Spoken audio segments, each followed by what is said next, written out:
गांव चंद्रपुर एक छोटा शांतिपूर्ण गांव था जो अपने पुराने मंदिर और रहस्यमय चंद्रकुंड के लिए प्रसिद्ध था। यह कुंड गांव के बाहर एक घने जंगल के बीच था।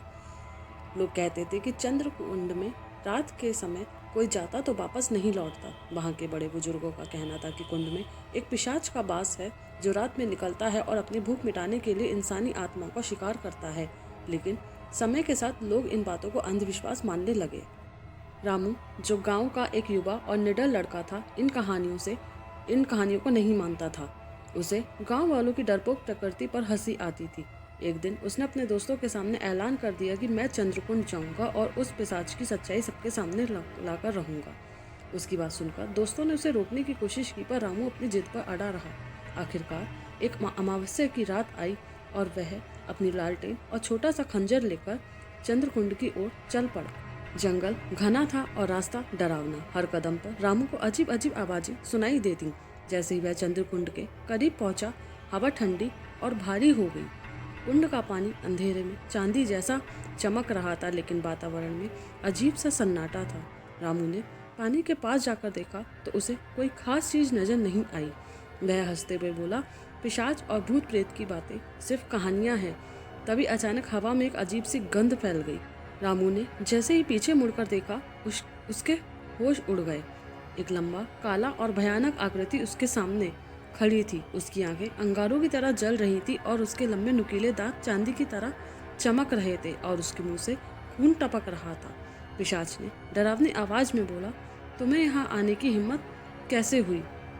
रामू ने कांपते हुए जवाब दिया, मैं सिर्फ यह जानने आया हूँ कि यहाँ सच में पिशाच है या नहीं। पिशाच हंसने लगा और उसकी हंसी से वह पूरी तरह कांपने लगा। तुमने मेरी शांति भंग की है, अब तुम मेरी भूख मिटाओगे। रामू ने तुरंत खंजर को निकाला और पिशाच पर वार करने की कोशिश की, लेकिन पिशाच बेहद ताकतवर था। वह पलक झपकते ही रामू के पीछे पहुंच गया। उसने रामू को पकड़ लिया और कहा, तुम्हारा खून मुझे अमरता देगा। रामू ने पूरी ताकत से खंजर से पिशाच के हाथ पर वार किया। पिशाच ने चीखते हुए उसे छोड़ दिया। रामू ने इस मौके का फायदा उठाया और भागने लगा। भागते भागते रामू को पुराने मंदिर की याद आई, जहां भगवान शिव की एक प्राचीन मूर्ति थी। उसे याद आया कि उसकी दादी कहती थी कि इस मंदिर का शिवलिंग शुद्ध ऊर्जा का प्रतीक है और कोई भी अशुद्ध आत्मा यहाँ कदम नहीं रख सकती। रामू भागते हुए मंदिर पहुंचा और शिवलिंग के पास खड़ा हो गया।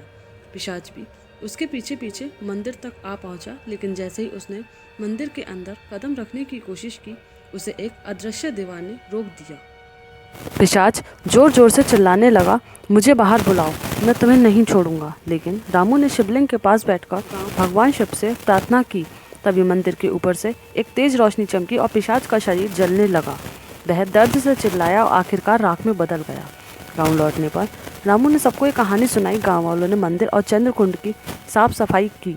वहां एक हवन करवाया गया ताकि फिर कोई बुरी आत्मा का वास वहां पर ना हो। चंद्रकुंड का रहस्य अब समाप्त हो चुका है और रामू गांव के लिए एक नायक बन गया। लेकिन उसकी कहानी से गांव वाले समझ गए थे कि अंधविश्वास और सच्चाई के बीच एक महीन रेखा होती है।